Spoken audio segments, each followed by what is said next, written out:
नमस्कार, बहुत स्वागत है आपका। खबर दिन भर आप देख रहे हैं। मैं हूं आपके साथ शिवम सोनी। चक्रवात बिपरजॉय का गुजरात के तट पर लैंडफॉल शुरू हो गया है। तूफान के सौराष्ट्र और कच्छ के तट से टकराने के साथ ही हवा की रफ्तार 125 किलोमीटर प्रति घंटे तक पहुंच गई है।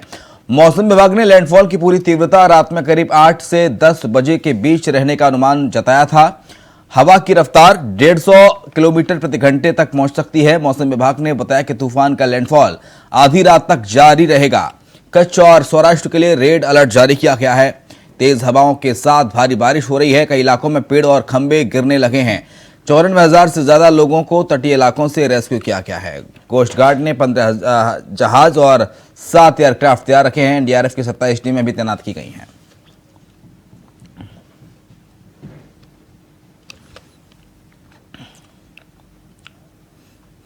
दिल्ली पुलिस की ओर से ब्रजभूषण शरण सिंह को पॉक्सो केस में क्लीन चिट मिल गई है। दिल्ली की 2 कोर्ट में ब्रजभूषण को लेकर सुनवाई हुई, जिसमें पटियाला हाउस कोर्ट ने नाबालिग की तरफ से लगे आरोप क्लोजिंग रिपोर्ट पुलिस ने सौंपी थी। वहीं राउज एवेन्यू कोर्ट में 6 बालिग पहलवानों की तरफ से यौन उत्पीड़न के मामले में सुनवाई हुई। रिपोर्ट देखिए।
रिपोर्ट कोर्ट में सौंपी है।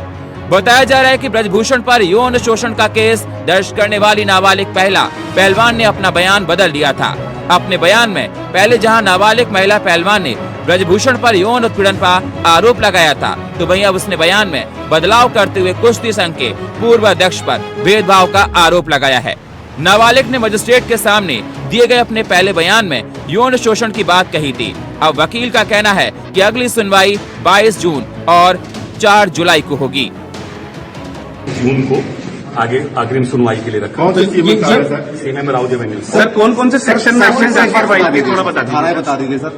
Chargesheet has been filed under section 354, 354D, 354A and 506 part 1 of the IPC. ये अवेलेबल ऑफेंस है सर। सर एक चीज ये बताइए सर, चार्जशीट में कितने एक्यूज बनाए गए हैं सर? सर कितने एक्यूज हैं, कितने पेज की चार्जशीट में कितने एक्यूज बनाए गए हैं? अच्छा सर, एक और चीज बता दीजिए, पटियाला हाउस कोर्ट में सर क्या हुआ है सर? पटियाला हाउस कोर्ट में हमने कैंसिलेशन रिपोर्ट फाइल किया। This is cancellation of FIR. This is not cancellation FIR, this is cancellation report court में फाइल करी है, क्योंकि मामला पोक्सो 1 से है। इस वजह से जज साहब ने पोक्सो के कोर्ट के लिए 4 तारीख के लिए फिक्स है। अब देखना होगा ब्रजभूषण को दिल्ली पुलिस की तरफ से मिली क्लीन चिट पर विपक्ष की तरफ से क्या प्रतिक्रिया आती है। क्या धूमिल हो रही ब्रजभूषण शरण सिंह की ये क्लीन चिट लगे आरोपों को क्लीन कर पाती है या नहीं, ये देखने वाली बात होगी। Bureau report, India voice, Lucknow.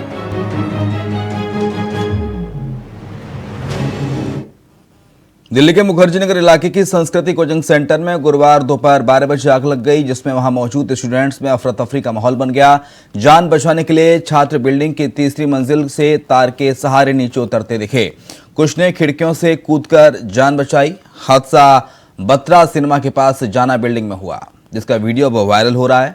लेकिन अब सवाल ये उठता है कि जो कोचिंग सेंटर बच्चों को भारी तादाद में भर्ती करते हैं, वहां इन बच्चों की सुरक्षा को लेकर क्या कुछ इंतजाम रहते हैं? आखिर क्यों ऐसे कोचिंग सेंटरों पर प्रशासन की तरफ से कोई कार्रवाई नहीं की जाती? सवाल ये भी, क्या इस हादसे से कोचिंग संचालक, शासन, प्रशासन सबक लेगा ताकि आइंदा ऐसी घटना न हो सके?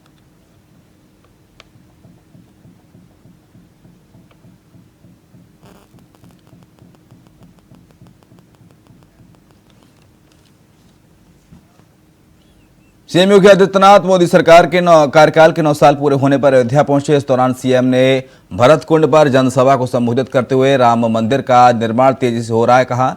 पीएम मोदी जनवरी में राम मंदिर का उद्घाटन करेंगे। ये दिन उत्सव की तरह मनाया जाएगा। इसके साथ ही 21 लाख दीप जलाए जाएंगे। इस दौरान सीएम योगी आदित्यनाथ ने कहा कि अयोध्या का वैभव दुनिया देखेगी। ये नई अयोध्या है। हम अयोध्या को दुनिया की सबसे सुंदर नगरी बनाएंगे।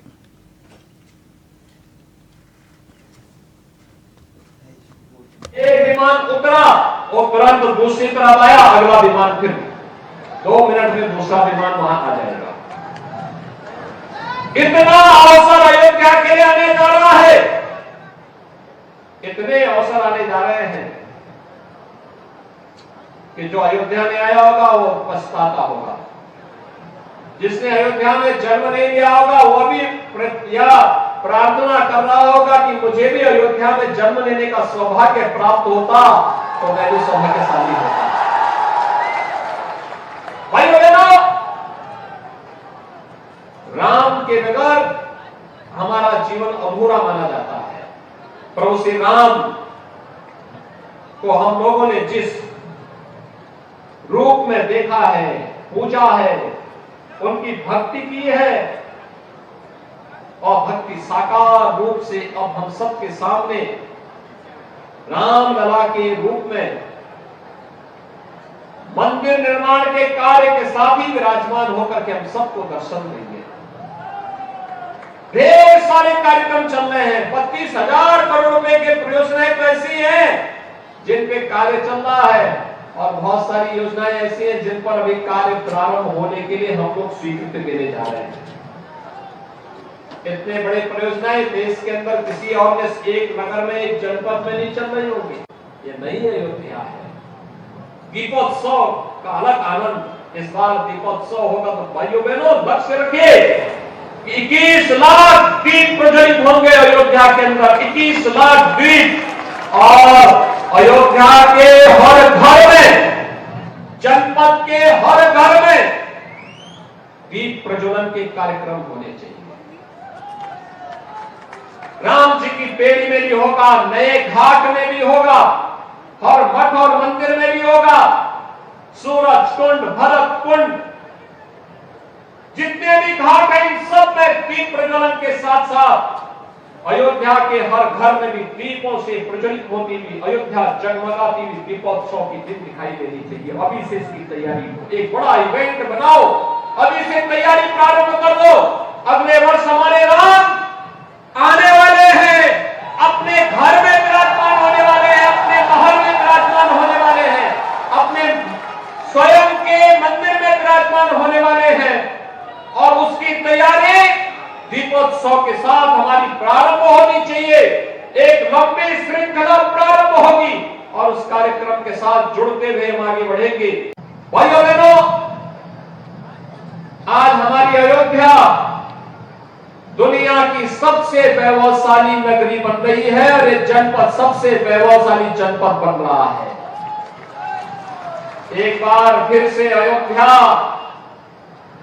त्रेता युग की याद दिला रहा है, जब राम राज्य की परिकल्पना को जब साकार किया गया था प्रभु श्री राम के द्वारा। आज उस ओर न केवल अयोध्या जा रही है बल्कि पूरे देश को प्रधानमंत्री मोदी जी के नेतृत्व में एक नई प्रेरणा भी दे रही है।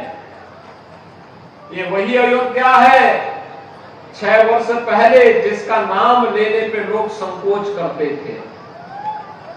और आपने देखा होगा, मुझे लगता है हर महीना 1.5 महीने में तो मैं स्वयं ही यहां आ जाता हूं। मैं कल दोपहर के बाद यहां आ गया था। देर रात्रि 12 बजे तक यहाँ की विकास की परियोजनाओं को देखता रहा। मध्य प्रदेश के पूर्व सीएम कमलनाथ ने भोपाल में संदेश यात्रा को हरी झंडी दिखाई। साथ ही इस दौरान कमलनाथ ने कहा कि कांग्रेस की ओर से यात्रा के जरिए राज्य सरकार की गड़बड़ियों का खुलासा किया जाएगा, सरकार की नाटक नौटंकी से जनता को रूबरू कराया जाएगा, सरकार के खिलाफ भ्रष्टाचार की लड़ाई में कांग्रेस जनता को जागरूक करने का काम करेगी।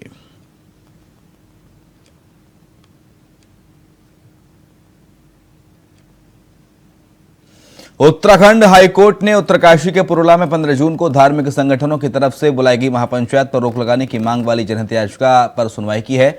मामले की सुनवाई करते हुए मुख्य न्यायाधीश विपिन सांधी और न्यायमूर्ति राकेश थपलियाल की इस खंडपीठ ने राज्य सरकार को निर्देश दिए हैं कि इस तरह के मामलों में सरकार सख्ती से विधि अनुसार कार्रवाई करे।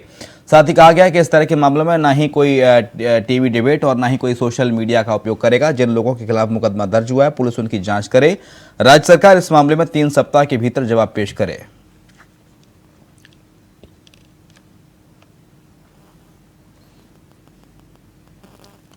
माफिया अतीक अहमद के काले साम्राज्य की तमाम परतों को खोलने में प्रवर्तन निदेशालय की टीम लगी हुई है और इस कड़ी में बुधवार को ईडी की टीम ने लखनऊ से प्रयागराज, दिल्ली, नोएडा समेत 2 दर्जन से अधिक ठिकानों पर छापेमारी की है, जिसमें शेल कंपनियों के जरिए करोड़ों रुपया बेशकीमती संपत्तियों में निवेश करने की बात सामने आई है।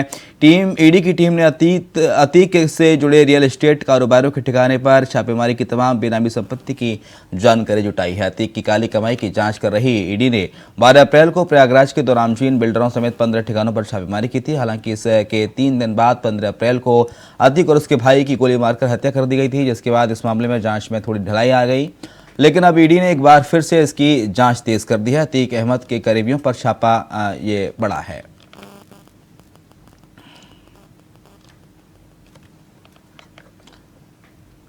सिद्धार्थनगर के कलेक्ट्रेट सभागार में शोहरतगढ़ विधानसभा के विधायक विनय वर्मा और डीएम की तीखी बहस हुई है, जिसका वीडियो वायरल हो रहा है। पूरा मामला क्या है, हमारे संवाददाता की रिपोर्ट देखिए।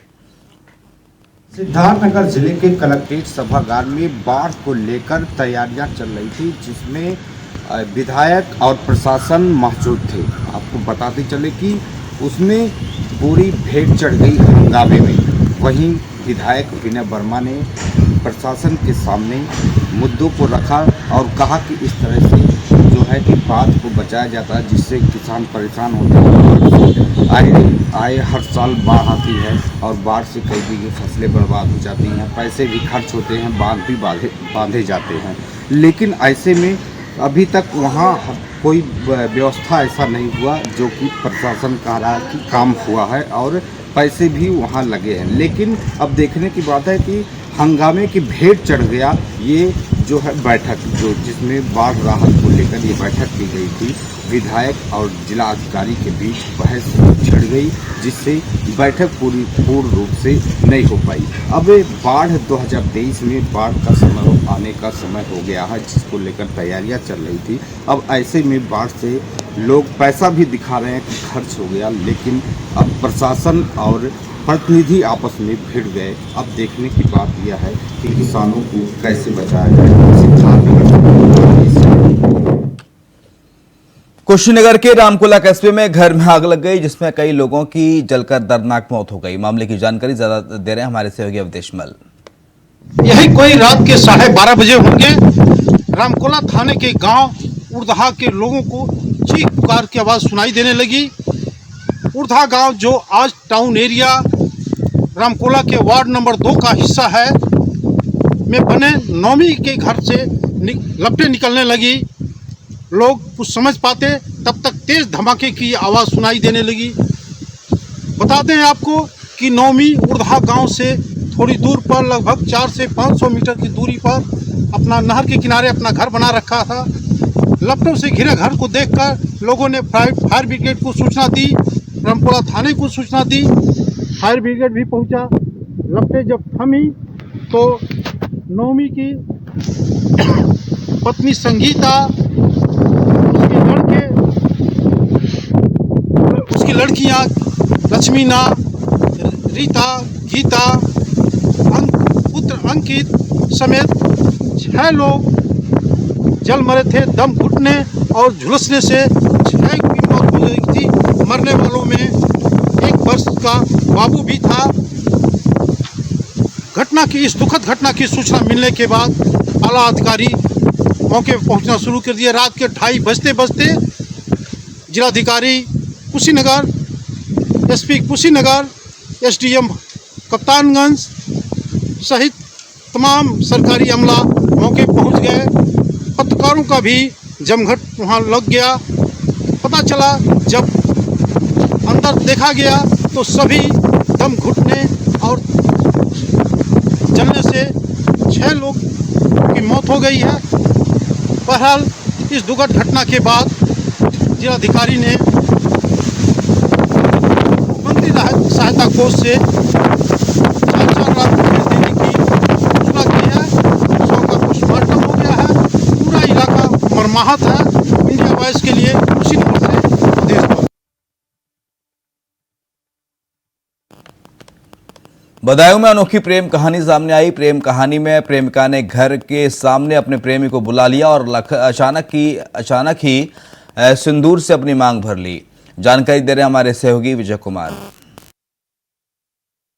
बदायूं से एक अजब प्रेम की गजब कहानी जैसा एक मामला सामने आया है। वहीं आपको बता दें कि मामला बदायूं जनपद के उगहती थाना क्षेत्र के अंतर्गत एक गांव का है, जहां से एक प्रेमी ने अपनी प्रेमिका को रोड पर मांग में सिंदूर भर दिया। उसके बाद क्या था, जो परिवार एक दूसरे के दुश्मन हुआ करते थे वो सब खुशियों में जो है पूरा परिवार शादी की खुशियों से झूम उठा।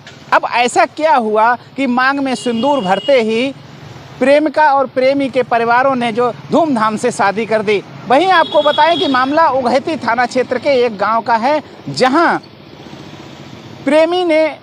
प्रेमी और प्रेमिका लंबे समय से एक दूसरे से मिलते थे, मगर दोनों परिवारों में अनबन चल रही थी।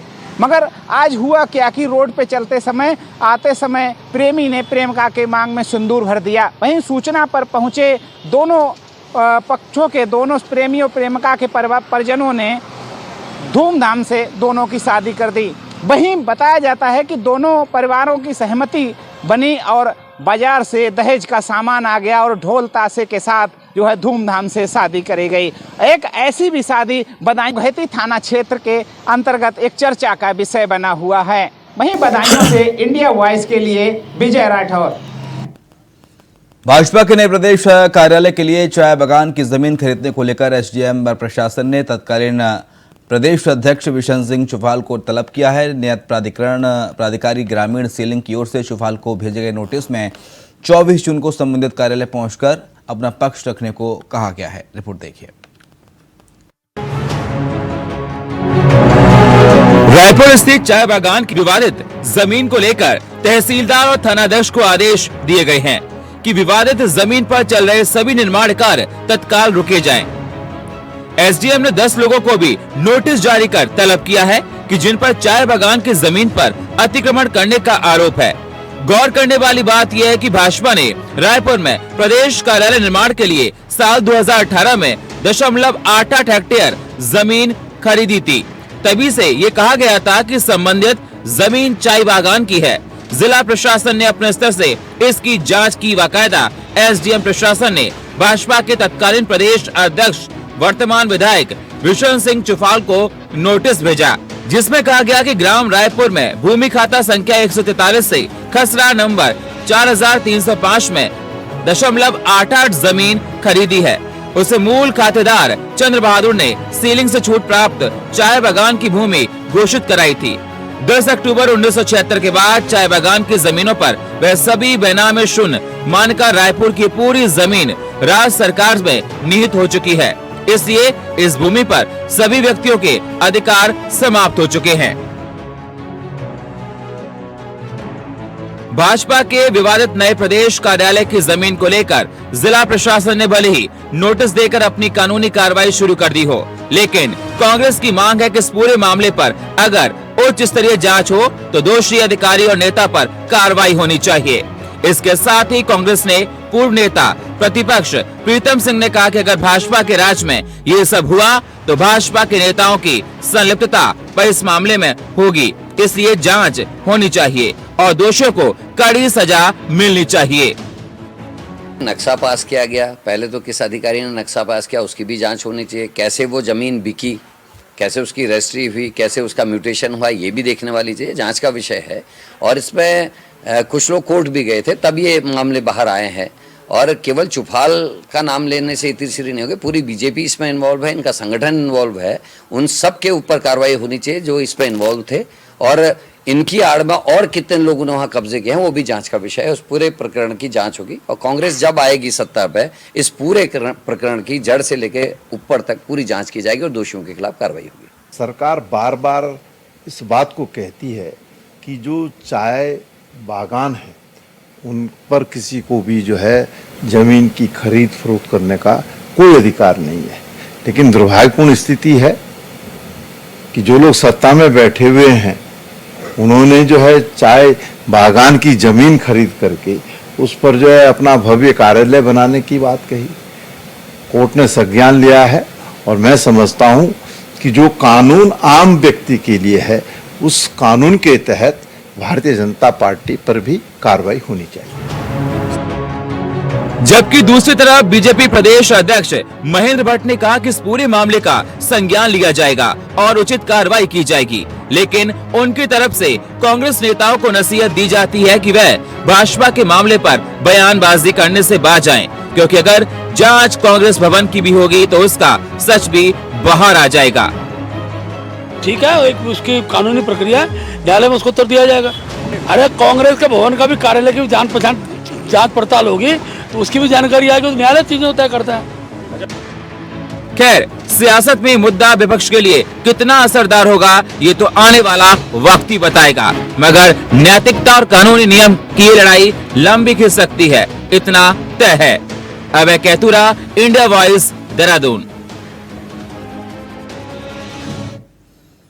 और इसके साथ खबर दिन भर में इतना ही।